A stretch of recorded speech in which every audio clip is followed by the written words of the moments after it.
Enjoy this free preview from MyOutdoorTV. With the largest library of outdoor shows, we're the home of the adventurous, the champions, the legends. MyOutdoorTV. Try us free. This is Josh with 9-Hole Reviews here for Midway USA, and today we're going to be talking about MILs versus MOA, which we shoot, why, and some considerations you might have as you're getting into long-range shooting. Let's get right into it. MILs and MOA. The baseline we need to set here is that both of these things are just units of measure, or at least within the context of our conversation. So again, they are as the same thing as saying inches or centimeters. We can use MILs or MOA.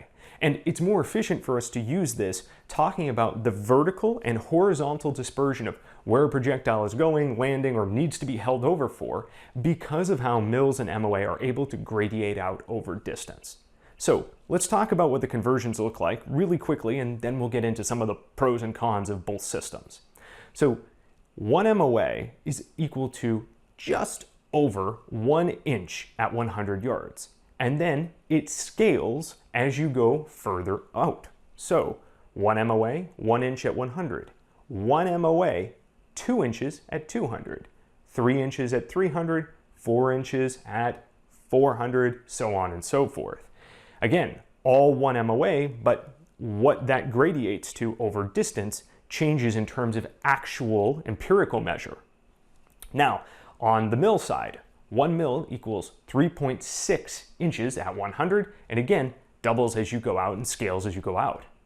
Now, right on its face, that sounds to me like MOA is easier to grasp and wrap your head around because everything is just simply increasing in a very understandable cadence, whereas on the MIL side, you're doubling these numbers with fractions and decimals and things get a little bit messy. 3.6, 7.2, so on and so forth, whereas I can go 1, 2, 3, 4 inches is 1 MOA at 1, 2, 3, and 400 yards.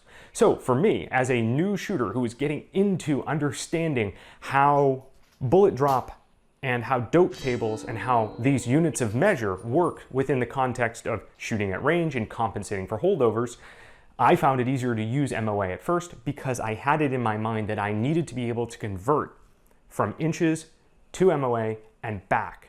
And that's something we're going to get to in just a minute. Talk more about that specifically. So in our minds, MOA, at least for North American shooters who are used to inches and empirical, we tend to see that MOA is easier to understand. Now, MOA also has a finer adjustment strategy or system within it. So most precision optics allow you to adjust in quarter MOA clicks. So again, 0.25 MOA or 0.25 inches at 100 yards. So as I'm zeroing my rifle, I can have very finite adjustments. Contrast that against MIL systems. On the MIL systems, the finest you'll get is 0.1 mils. 0.1 mils is actually 0.36 inches, again at 100, and so you can actually not refine your zero as well on a MIL-based system as you can on an MOA-based system. Whether or not that 1/10 of an inch is actually relevant in achieving your zero, well, that's another question altogether. All right, so when it comes down to really sort of beginning to understand how the units of measure correlate with units of measure we are used to, i.e. inches, and drawing a zero and refining that zero, MOA tends, in our mind at least, to have the advantage. But where we start to see that shift, where MIL gains the advantage, is through the actual practical use of pressing the rifles out to distance and actually having to compensate for the holdovers or for both elevation and for windage. And let me explain why. So on the MIL system all operates within units of measure divisible by 10. So your normal MIL optic will have something like, let's call it 12 to 15 mils of vertical travel within the optic, plus whatever is in the reticle. And that is then divided by 10, so you'll have 0 as your 0 point, so 0 mils as your 0 point, and then you start to stagger out by 0.1 mil increments. Again, everything divisible by 10. So 0, 0.1, 2, 3, 4, 5, 6, 7, 8, 9, 1.0 mils, 1.1, 2, 3, 4, 5, 6, 7, 8, 9, 2.0 mils, so on and so forth. This keeps the scale of the numbers that you have to try to work with and remember as it relates to your dope tables or what your actual elevation drops are. It keeps them relatively simple to remember because you're usually working in basically standard 0 to 10 range with simple 1/10 decimals in between. So where this is really effective and shows itself exceptionally well is with how you can round some of these numbers a bit to shoot sort of torso-sized targets, for example. And we'll use a 5.56 precision carbine or SPR style gun as an example here. If we zero them at 100, that's 0 mils of adjustment. And as we go to 200, it's about half a mil. 300 is 1.0 mils. 400 is about 2. 500 is about 3. 600 is about 4.5.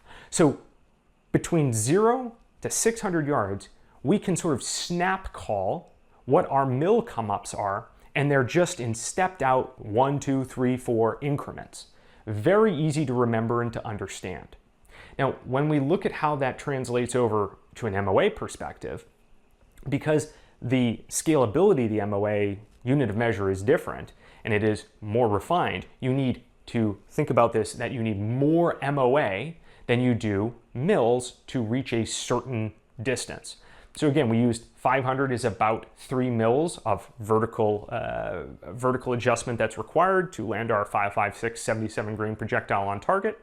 Well, in the MOA world, that's like 11 MOA, maybe a little less. So it's 10.75 MOA. And then if I look at the next step down to 400, well, that's actually about 7.25 MOA.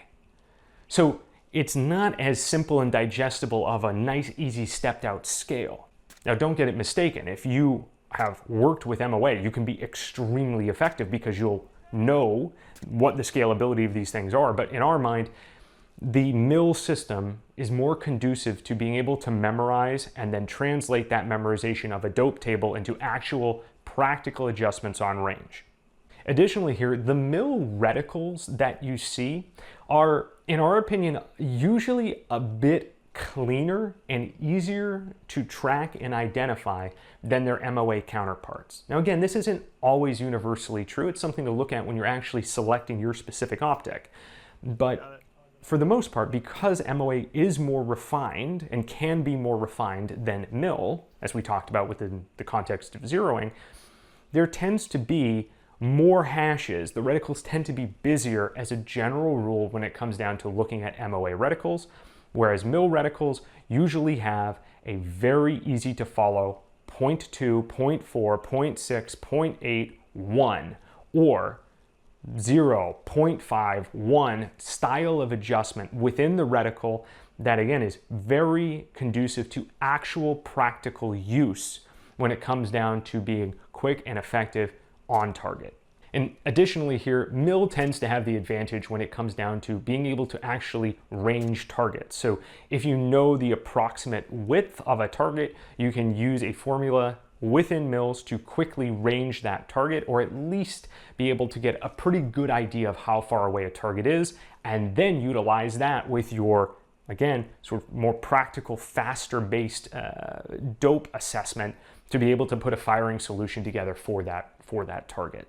All right, so let's circle back to that initial advantage that we talked about for MOA, which is the ability for somebody who is new to this unit of measure to hop in and understand it more simply than mils, since it's a 1-to-1 inch to MOA relationship at 100 yards. A lot of this comes back to this nagging desire that many new shooters, myself included back when I was learning how to use these systems, where we have this burning desire to put things into context that we understand. So I would shoot a group and I would go measure the group in inches and then convert it to MOA. And again, if I was shooting at 100, that was really easy. It was 1-to-1. And if I was trying to use mils, it was like, now I'm having to divide out the distance of this group off of the 0 by 3.6 to find out what my mil conversion is. And they made it cumbersome. But as soon as you realize that you don't need to do that at all, and you can do everything you need within the context of either MOA or mil, suddenly it completely negates that advantage, right? So mils are just as easy to utilize when it comes to measuring and zeroing your rifle, because you can shoot a group and then just simply lay your reticle over the target where your point of aim was and where the group was, and count off the number of hash marks in terms of mils, dial that onto the turrets, reset your 0, shoot a group, and you will be dead center in the middle of the bullseye. Or maybe you can refine it again from there. But the point here is, as soon as you stop trying to talk about any of your bullet drop or your wind correction or anything along those lines, your 0, in terms of inches, and you simply talk about it within terms of mils, you can do everything so much easier. And so we here at 9-Hole, as you can tell, we're big fans of the mil system. But the most important piece here is just pick one of the systems and go with it. So if you have already learned MOA, don't feel the need to go and switch to mils because of what we're talking about here. If you're already practiced and sufficient and proficient with MOA, keep training with it. Ultimately, the biggest thing here is to just pick one and move away from trying to think about things within the context of inches. Now, one last consideration is if you are part of a team or you have a partner or a hunting buddy or a range friend that you go out and shoot with frequently, a shooter-spotter type setup that you guys do, you should try to learn the system that they are learning as well or that they're already proficient with. Reason being, then you're talking the same units of measure. Things are way easier that way. So I actually learned MOA, Henry utilized mils, and when we came together for the 9-Hole show, I had to learn mils. But now that we both talk and operate in mils, things are much easier. So, with all that said, we hope that this has been a helpful explanation for you as you look to choose either mil or MOA. And until next time, we'll see you on the range. Midway USA has just about everything a serious shooter needs, and that includes optics and shooting equipment. Visit MidwayUSA.com.